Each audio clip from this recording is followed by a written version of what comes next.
10 Cats, Benidorm's finest, Johnny Vegas. This DJ saved our life, Alex Zane.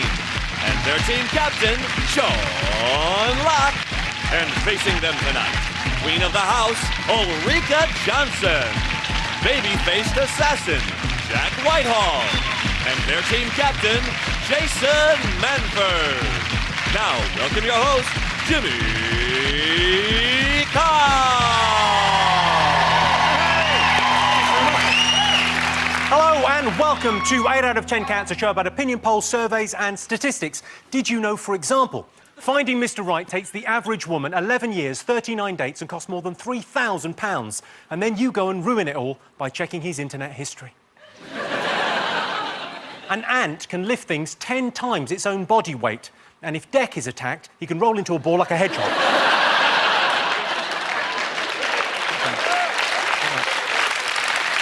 In total, Big Brother housemates have spent 685 days in the house, which adds up to an incredible 16,440 hours. Seems longer. And every time you lick a stamp, you consume 1/10 of a calorie. No wonder the woman in the post office is such a fatty boombati. Let's get started.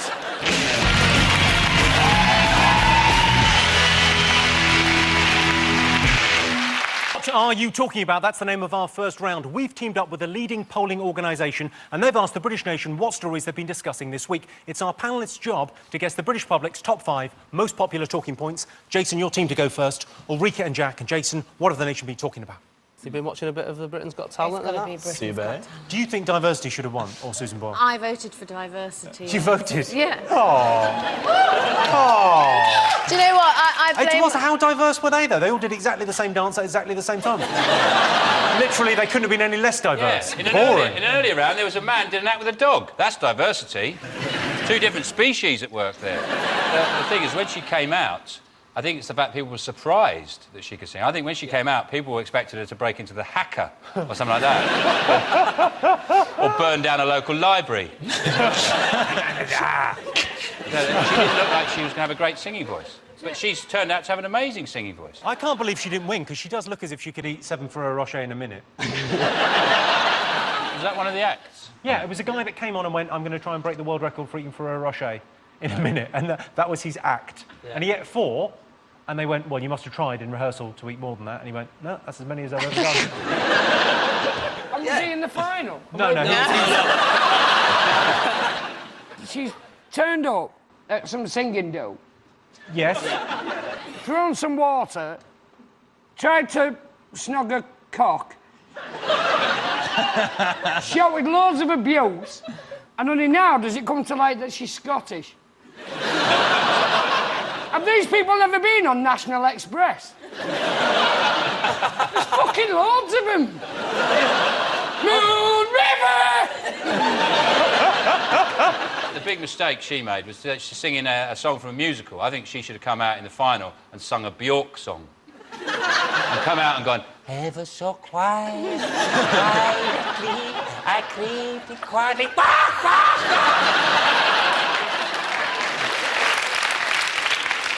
She's got some huge fans, though, because, and you'll appreciate this as a Twitterer, Jimmy, Demi Moore has been twittering her support all through this, saying how much she likes her. And I think that's because Demi Moore is smart, because she's thinking, you know, when the looks go, I'll be able to play her in a movie. They are actually doing a movie of her, though, aren't they? Of Susan Boyle's life. And yes, and I'm going to play her. You shouldn't knock her, though, because also one of the things about the reason Obama likes her so much is she's a very important weapon in the war against terror. Because young extremists are now thinking twice about blowing themselves up now they know what a virgin really looks like. They're going...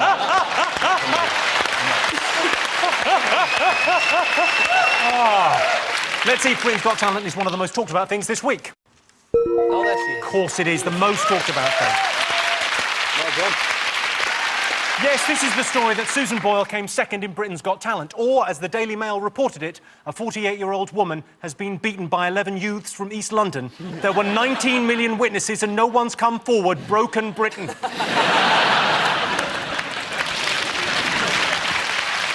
Sean, Alex and Johnny, what else has the nation been talking about? It's probably got to be... will Gordon Brown still be in a job in the next week or so? He's obviously got to be very worried. I'd be very worried if I had Hugh Edwards doing the news from outside my house. I think if you look outside your window and you see Hugh Edwards going, welcome to the 10 o'clock news, you've got to think, Christ, what have I done? Tonight and last night he's done the news from outside his house. So is Gordon Brown going to survive the cabinet crisis that he's got? And I think he probably will, because I think Gordon Brown is the Terminator. You just keep hitting him, he just keeps getting up, picking himself up, he's got the one good eye. He comes out of fireballs, he'll just walk out of it, keep going. Often, if you walk into the cabinet room, he's doing a bit of maintenance work on his arm. Jason, do you think Gordon Brown is doomed? I think the Labour Party in general won't... Well, they'll be here, but they won't be in power, I think. Now all the MPs are in this rigmarole of... They're terrified, aren't they? And they're calling it expenses scandal. But let's call it what it is. It's theft, isn't it? That's what it is, theft. If we did it in our job, you know, I've taken a few of your suits home over the past few weeks. You know, I dressed my wife in them. And, properly extreme, though. Like, when I opened the newspaper, it was like the guy that had claimed for a moat. I was like, you better be the MP for Camelot, because I'm not happy with that. Those were the extraordinary things, though, weren't they? It was the moat cleaning people didn't like, the trouser press, the Duck Island, and the antique silver piss taker. That Duck Island really annoyed me. I'll tell you why. Because it was a floating island. So that's not an island, it's a boat. Ducks don't need a boat, they can swim. That's like giving a ladder to a magpie. That's idiotic. That's what people are angry about. Yes. You've absolutely...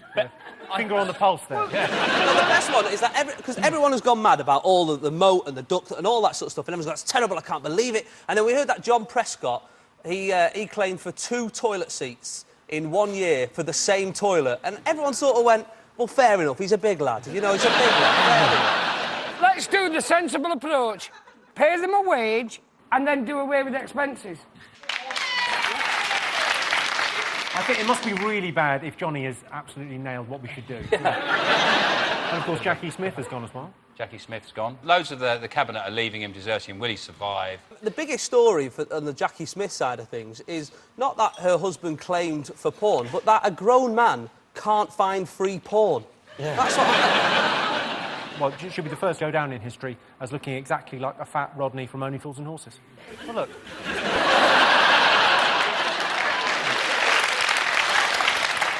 Who put Rodney in charge? That's great. This time next year we're going to be millionaires.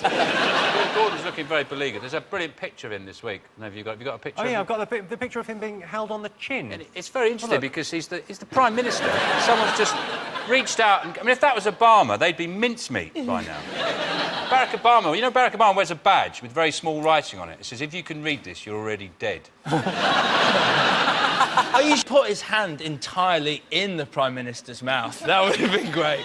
I reckon you could do that now. He doesn't even stop him. I reckon you could walk up to Gordon Brown, pull his trousers open and pour custard down there. And after about a minute, the special services would go, actually, that's enough custard. He is the Prime Minister. He's coming out on his shoes, for Christ's sake. A bit of respect. Let's have a look and see whether Gordon Brown's bad week is one of the most talked about things. Course. Yes, this is the news. Prime Minister Gordon Brown has brushed off calls for him to resign. In defence of our political system, I'd like to point out that Jackie Smith, Alistair Darling, Jeff Hoon, Julie Kirkbride, Andrew Mackay, Andrew Cook, Peter Viggers, Anthony Steen, Lord Kirkwood and Hazel Blears are just one bad apple. Jason, what else have the nation been talking about? Is it Eton getting closed down because of swine Oh, flu? swine. Yeah, there was some swine flu in Eton, yeah. Yeah, all How the can you posh. tell when posh people have It's got all it? the posh.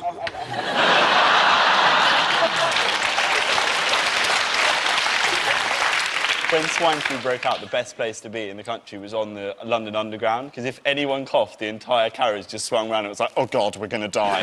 Like, even the guy sat opposite me with a beard and the ticking backpack was like, screw this shit, I am scared. I was on the train last week and there was a little girl who, like, people have gone from that stage of being terrified to being quite angry when you don't use a handkerchief or, you know, if you don't... people shouting at you, catch it, bin it, kill it! Right from across the room, you're like, all right!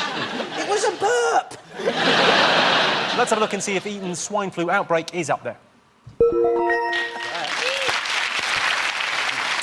Swine flu is the biggest health scare at Eton since the outbreak of gonorrhea in the 60s, but that will never happen again because they've changed the way they initiate year ones.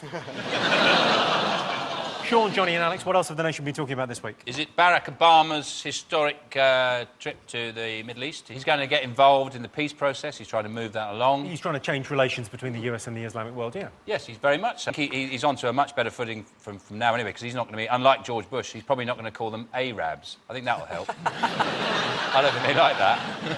I think it's nice just to see an American go into a Muslim country not in a tank. You know, it's quite heartwarming, if anything. He got a standing ovation, that's the big thing. He got a standing ovation at the University of Cairo, which everyone's like, oh, that's fantastic. But it was a university, you know. It's not hard to get a standing ovation at a university. I got a standing ovation when I was at university for drinking a pint of vodka from a tennis shoe. He actually did the same speech twice. Did he? The first time he did it in English, second time for the Egyptians, he did it in hieroglyphics. He went, side-on bird, side-on cat, side-on man with tray, with bird's head, big eye, side-on dog, side-on bird. Oh.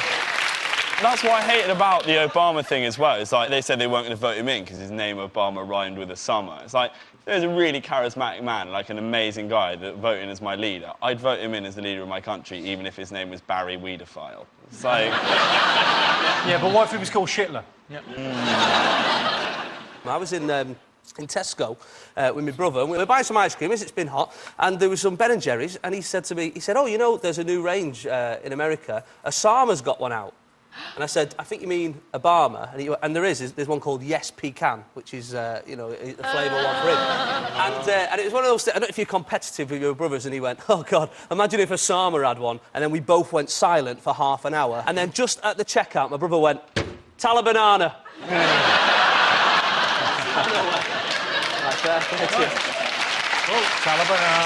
Talibanana. Let's have a look and see whether Obama's trip to the Middle East is one of the most talked about things. Yay. Yes, this week Obama has gone to the Middle East to broker peace. Obama has pledged financial support for Egypt. I worry where that money's going. It could be some sort of pyramid scheme. OK, fingers on buzzers. What else have the nation been talking about? Is it everyone kicking off about the French not inviting the Queen to the D-Day anniversary? And she's not that bothered. She's going to the races anyway. She was busy. But there was something that said that there now wasn't enough time to organise for the Queen to go. Does she have to buy one of those super-duper Apex tickets? She does, yeah, because if you book on the ferry on the day, it's 140 quid. Yeah, see? You book in advance, Yes, it's that 30. is. She's not an idiot. She'll go next She doesn't want to go. She really doesn't want to the go. derby. Because she wants to go to watch the derby. And if they did make her go, it'd be hilarious, because she'd be listening to it on the radio. And just as they're doing the last post, she'd go, go on, go on, you done this! And everyone's just looking at her in horror. She's going, get it! They didn't invite any representatives from Germany to the thing, which I always think is unfair, because they always try and include Germany with it and talk about their history. They invite the Queen, yeah, other than her. But like, because all the time they're always talking about Germany and their relationships with other countries, like no matter what event it was. Like when I was watching the Eurovision Song Contest, when it came out to the points giving, Germany gave points to Israel, and the commentator genuinely said, "Oh, that's nice to see after those two nations' somewhat fraught history." A little gesture there that will go some way towards bridging the gap. The royals should be involved in anything D-Day related because, you know, a lot of their... Because they fought so hard on the day, yeah. Well, defending the beaches. Prince Charles, all those medals he's got. Yeah. The closest he's ever been to combat is standing next to a confetti cannon. He goes, oh, God, bit of shrapnel. Let's have a look and see whether the D-Day landings and the Queen not being invited is one of the top 5 most talked about things this week.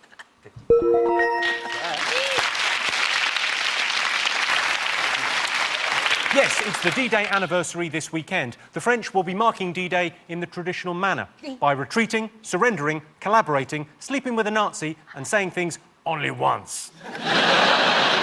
So that's our top 5 for this week. Also in the news, Prince Harry has admitted he's not great at arithmetic. He was told, your mum had an affair with James Hewitt, Hewitt's got ginger hair, you've got ginger hair, you do the maths, and he couldn't. And Jude Law is starring in a West End production of Hamlet. True to form, it's the first play in history to go straight to DVD. And at the end of that round, Sean, Johnny and Alex have 3 points, Jason, Ulrika and Jack have 2 points. Join me after the break when we'll be finding out the chore you hate the most.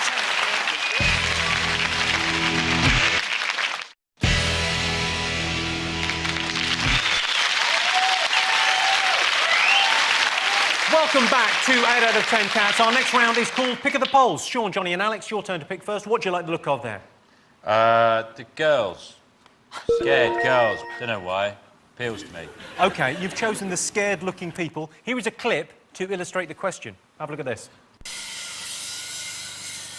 After 7 years of work, Troy Hurtubise has designed and built a suit of clothing that is guaranteed to protect him against a grizzly bear attack. Well, here it is, the Mark 6. That's what it's all about. 7 years, $150,000, a lot of pain, a lot of sacrifice, a lot of bullshit. But it was worth it. When the grizzly's on me, he's going to hit a wall of titanium. Beyond the wall of titanium, he's going to hit chainmail. Then he's going to hit tech plastic. Then he's going to hit another wall of titanium. And then he's going to hit another wall of tech plastic. Then he's got 6-inch airbags. She's well proportioned, 32 pounds. She sits well on me. I don't think we're going to have any problem at all. Very difficult. The log is going to monk me. Are you ready, Troy? I'm ready. Here it comes.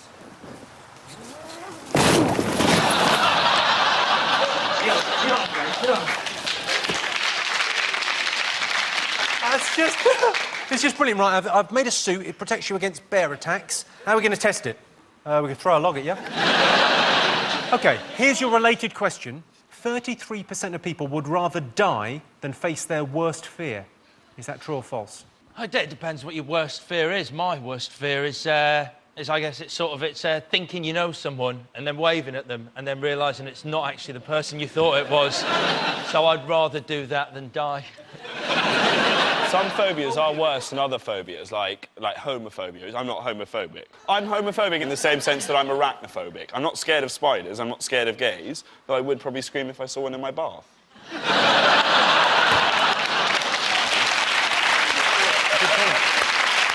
Johnny, so what's your genuine biggest fear? You don't want to know. No, I do want to know. Come on. It's not too far-fetched. Go on, just tell us. What's your fear? My biggest fear is, right, time travel being developed. Right. No, shush. It's his greatest fear. Going back in time to meet myself, All right. to warn myself about what I could become, but then talking myself into being a bigger twat. My biggest fear is that me and Johnny have got to share a car back up north after the show. Ulrika, what's your greatest fear? Claustrophobia. When I was in Big Brother, I had to make them say that they wouldn't lock the diary room when I was in there. What, because you got a bit A little bit panicky. Yeah. Sean, what is your greatest fear? What's my worst fear? Yeah, what's your biggest fear? I have a recurring nightmare where I'm in a tug of war and I've got the rope round me and I look down and I'm wearing flip-flops. That's horrible. Do you think 33% of people would rather die than face their worst fear? No. Jason? It seems silly, doesn't it? Yeah. It seems silly. No, we don't think people would rather die than face their own fear. So you're saying false? You're saying false, Sean? Yes. OK, I can tell you the answer is false. Only 9% of people would rather die than face their worst fear. Franklin D. Roosevelt famously said, the only thing we have to fear is fear itself. Of course, he's dead now, killed by a massive spider. OK, what do you like the look of, Jason? Let's go with this lady who's just finishing breastfeeding. You have chosen Britain's oldest mother. This week, Britain's oldest mother, 66-year-old Elizabeth Adeney, brought her baby home from hospital. Congratulations, if you're watching. So we polled the studio audience and asked them, is 66 too old to have a baby? Yes or no? I do think it's Too old. But when yeah. you've got children. Yeah, but I'm not 60. Are you not? I had no idea. I'm sorry. I'm kidding. No, but think about how cool your grandparents are. Your grandparents are fun because they're a bit of a laugh, aren't they? And instantly, bang, you've got one. You know what I mean? Also, for him, it's brilliant. Like, he's upstairs in his room and his mum shouts up, come on, get your breakfast ready. She can't get up there. She's got to strap herself into the chair, put the thing, press the button, zzz, I'm coming up there. Coming to get you. Be up there in a minute. You've borrowed that money, haven't you? You bastard, you go the other way. I'm coming back down again. I've forgotten what I came upstairs for. brilliant thing for her is, at her age, and breastfeeding is, she doesn't have to pick him up to breastfeed. She just goes like that. Feed it, like you're finished. I imagine he's getting powdered milk out of them. A bit of dust at first. Bomb's gone on. Oh.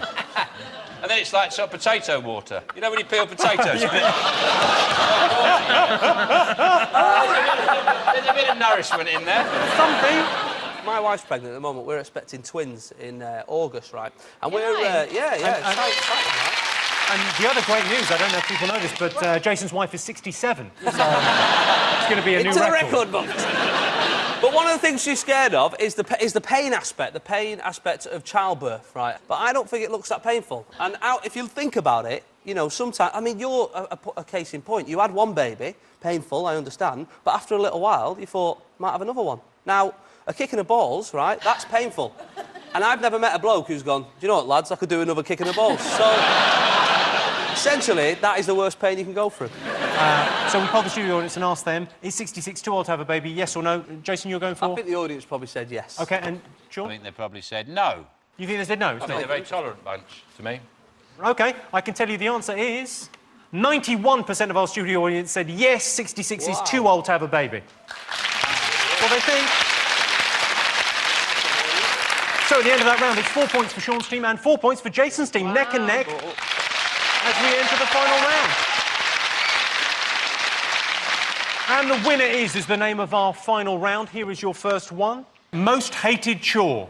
Sexual intercourse.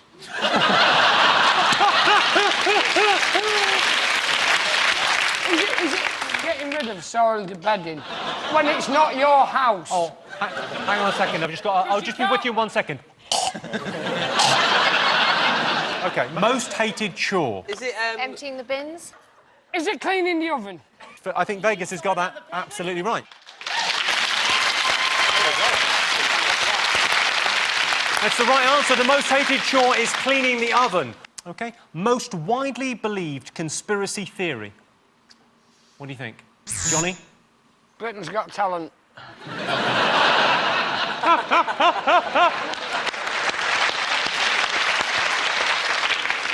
Is it the moon landings? That always comes up, doesn't it? They say that the moon landings are fake, and some of the evidence is starting, like, you know, the flag's blowing, and how can it be blowing? There's no wind, and the shadows, they're all in the wrong way. And on one picture, there's a clanger just waving in the background. Is it the one about the day that Jesus married Mary Magdalene, moved to France and had 3 children, which is obviously nonsense because Jesus hated the French. He used to say, love one another, not the French. Is it the one about the police? They drive around London at night, pulling all the tramps into a van, then they take them to an underground warehouse and they have to work on treadmills to power the London Eye. Is it that one, Jimmy? Or is it the one about the fact... is it the one about the fact that all human life died out 10,000 years ago and we're all robots and we all know it, but we don't like people mentioning it? Why would you say that? Yeah, so you don't like it, do you? OK, the most widely held conspiracy theory involves the American government. Is it Area 51? That is exactly right, Jack Whitehall. Good man. Yes, the most widely believed conspiracy theory is Area 51 exists to investigate aliens. The thing is, if aliens don't exist, then who was it that abducted me at the age of 13, transported me to a room with strange flashing lights, and subjected me to a terrifying rectal probing? Oh, that's right, it was the guy that ran the youth centre disco. Well, that sound tells me it's the end of the round and the end of the show, which means the final scores are Sean, Johnny and Alex have 5, Jason, Ulrika and Jack have 5 points. It's a dead heat. Thanks to all our panellists, our wonderful studio audience and all of you for watching at home. That's it from us. Good night.